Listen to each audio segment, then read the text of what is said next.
I just got done calling some local churches around here.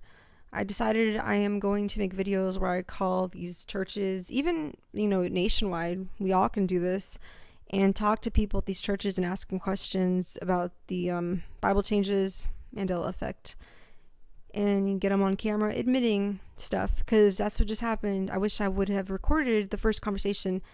Like, this one church I just called, man, I should have recorded it, but this old woman answered the phone. She's like, hello, welcome to the church, the Baptist church, whatever. And so I was like, yes, I'm getting somebody old, so they're gonna remember the scriptures. So then, sure enough, I asked her about, I said, do you remember Isaiah 11:6? Do you remember which animal shall lay with the lamb? And she said, a lion. The lion shall lay with the lamb. I said, okay, so do you personally remember reading that scripture in your life? She sounded like she was like 80 years old, really old. So she said that yes, she remembered reading that scripture, like for herself with her own eyes. So then at that point, that's when I said, well, did you know that it's no longer the lion shall lay with the lamb in any Bible? It's the wolf shall dwell with the lamb. And she said, that's when she says, have you ever seen a statue of a lion with a lamb? I said, yes, I have. And then she says, have you ever seen a statue of a wolf with a lamb? I said, no, I haven't.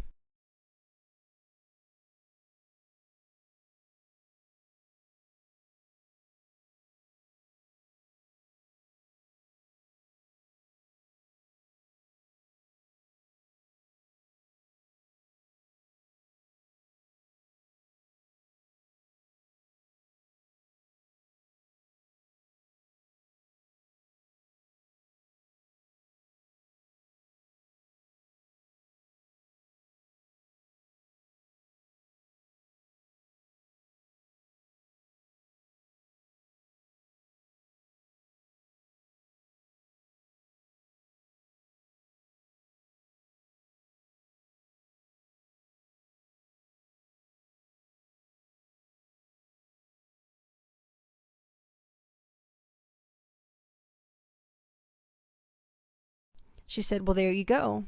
I said, well, that's what I'm saying. It's very odd that we have all these statues of lions and lambs and all these photographs of lions laying with lambs, yet the scripture says in every single Bible, it says the wolf will dwell with the lamb. At this point, she still didn't get it. Man, I wish I would have recorded the conversation. It was so powerful, because she was admitting it was that the Mandela Effect was real. And she was trying to convince me that it was the lion shall lay with the lamb. And then she starts talking about Bible translations, which is when I told her it's the wolf will dwell with the lamb in every single Bible, every single translation, according to our current reality. It never existed as the lion shall lay with the lamb. And she starts talking about something like, well, everything's changing, and they're always changing things. She still didn't get the fact that the Bible, like the literal pages in ink, were changing. So I was like, all right, well, thank you for your time, hung up. Then this other call I just did, which I started recording it, but it got kind of, I didn't get what I wanted, and so I stopped recording it. But this woman, actually, darn it, I stopped recording it, because we started talking about a lot of different stuff. But she actually admitted that she did know about the Mandela Effect, and she said she'd been noticing it many years ago, and then I told her, oh, well, that's really amazing to find another believer that can see the changes and admits them. But then that's when she goes off on this whole tangent about, oh, well, it doesn't really matter. We shouldn't talk about it, blah, blah, blah. Like, she was trying to act like she didn't want to talk about it to people. I was like, well, don't you think it's kind of important if things are being changed as a tool? It's a way to preach to people. Because she starts telling me, well, we shouldn't focus on this. We should just preach the gospel. I'm like, oh, yeah, this Mandela Effect has actually caused me to preach the gospel more than ever before. Like, this is an open door. Like, this is a way to get people to open their eyes to the reality of the supernatural, and then lead them to Christ, But she didn't see it that way. Well, I said, well, that's what God has me doing, So it got a little, we had some little disagreements there, and so it didn't end too well, unfortunately. But she did see the changes, but she just tried to act like they weren't important, which that's bizarre to me. I think when people see the changes but they act like they don't want to talk about them, I think it's because they don't want to be mocked or persecuted. I think that's what it comes down to.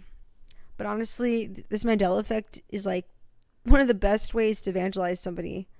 Like, what better way, right? To show them that this world is not real and it can be changed and altered. It shows them that the supernatural reality is the true reality. And then that's when you preach the gospel to them.